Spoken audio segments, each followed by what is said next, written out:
the truck.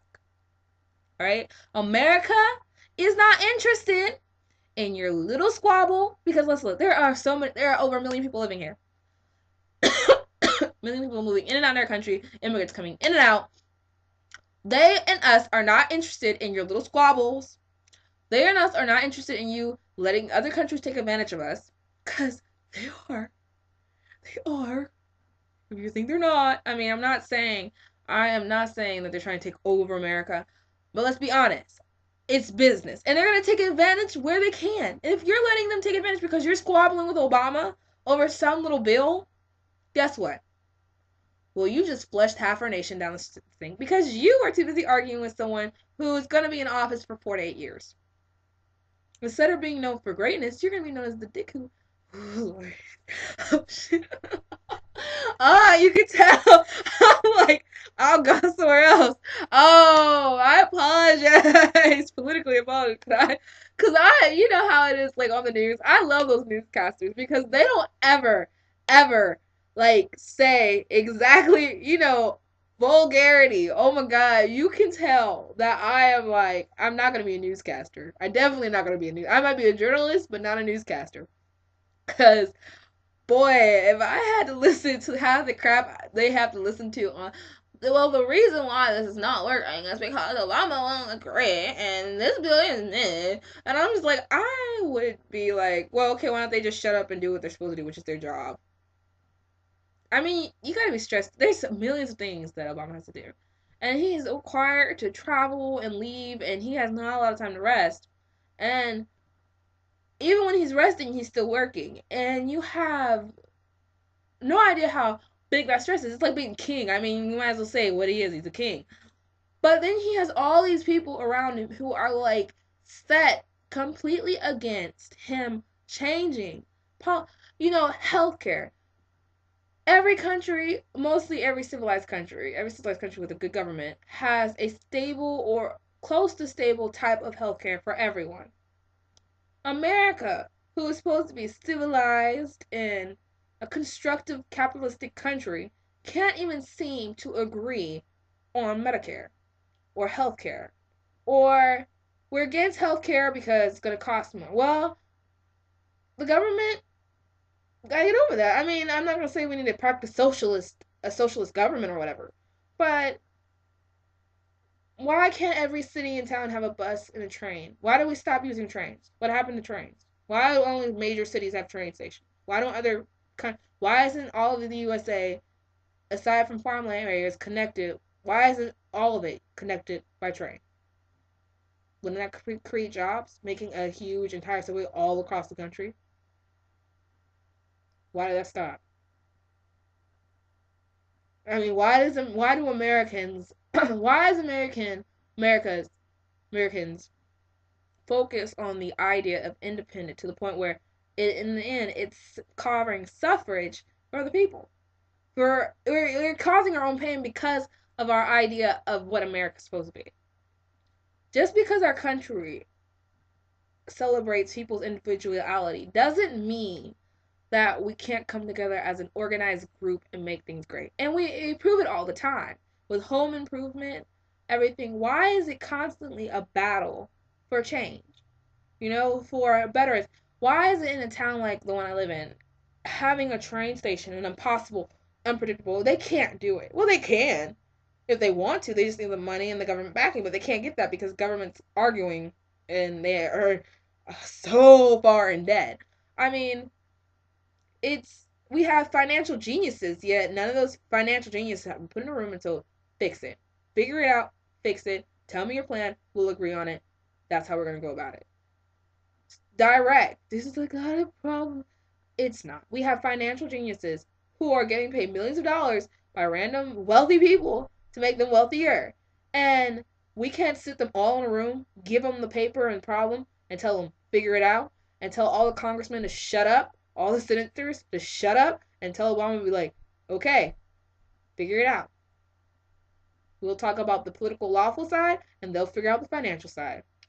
I don't see why that can't happen. I mean, maybe there's so many different idealistic because everyone out. I mean, America, for you to have everyone in this country out for themselves. I'm not gonna say everyone because CNN Heroes shows a lot of people who are willing to sacrifice and work hard for other people.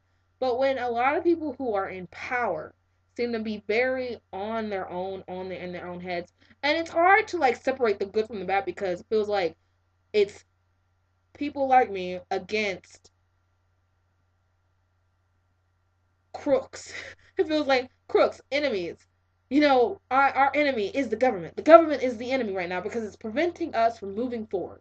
It's it's it's like, why am I thinking like that? Why are people my age sitting around going, America's gonna fall apart soon? America's gonna fall apart soon. I mean, it's treasonous almost, but what hope do we have when our country's people in power can't even agree to fix the problem?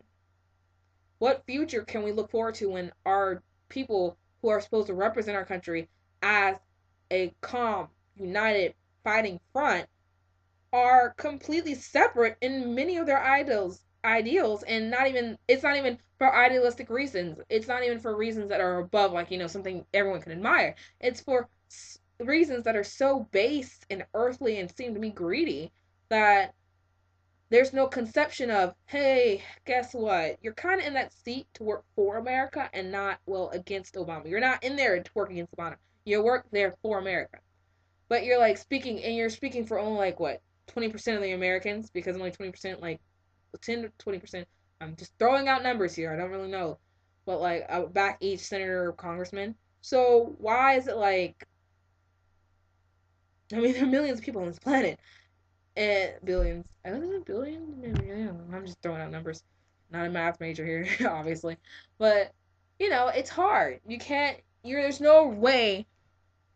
There's no single way we can go, oh, this is the problem because they're not fixing it. It feels like they're not doing anything. What have you done? Like, change, different, and when you have people who back them and put money in, I'm kind of disappointed. Well, why? Why? I in America. America. I'm not talking to, this is the problem. I think this is the problem. America in lets people be who they are. I mean, we have issues and problems, but we're pretty much, you can be an individualist. You can be here. You can make yourself. You can be who you want. You can make it from the bottom to the top. But when you come here and when you live here, you are an American. You're not Canadian American. I mean, tradition and heritage is all aside. You are American. If you climbed over the border, if you did it the right way, you got a green card, you married into it, you are an American. That is what you are. No matter what your beliefs are, no matter what religion you come from, you are an American. So Americans should work and work and work for a better future for America.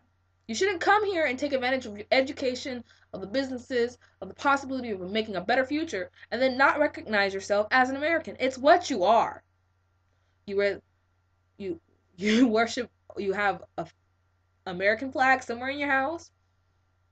You have a relative, son or daughter, cousin that's serving in the military.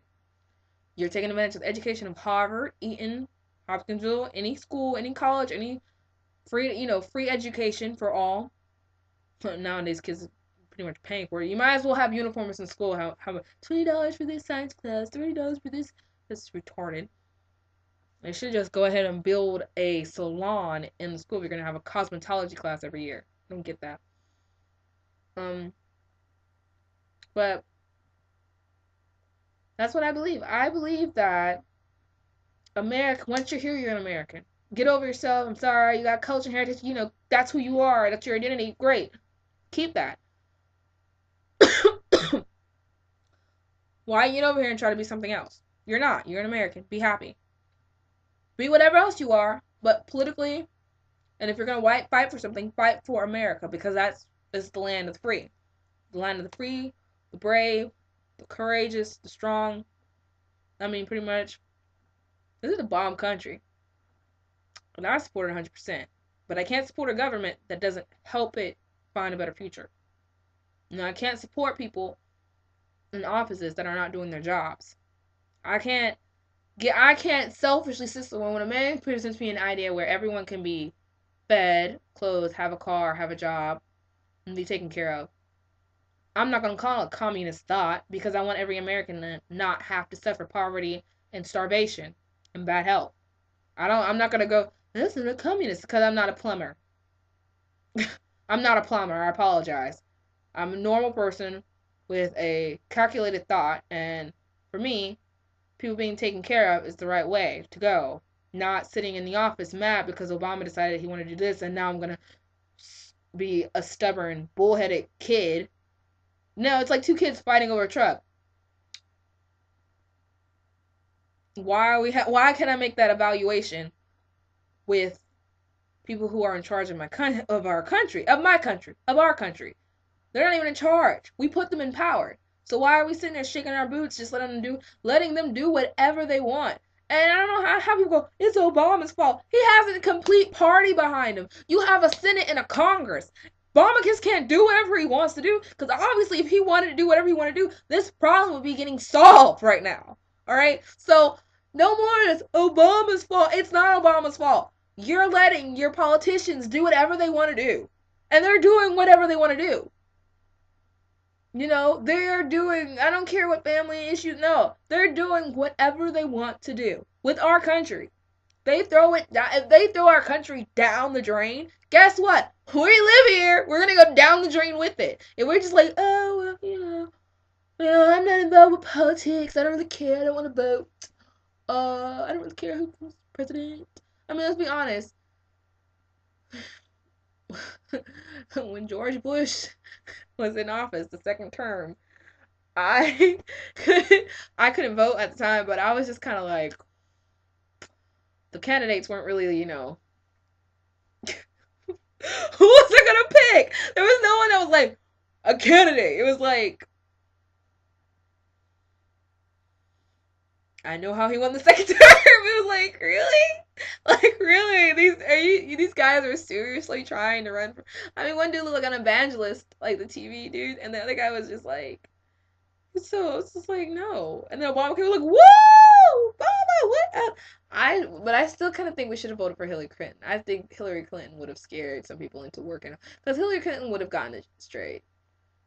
But she had the back, she had the problem with Obama is the secret. I feel like people don't tell people when they run for office, and I probably should be saying this, is the connections and the family lines and who's connected to who and whose wealth is connected to who.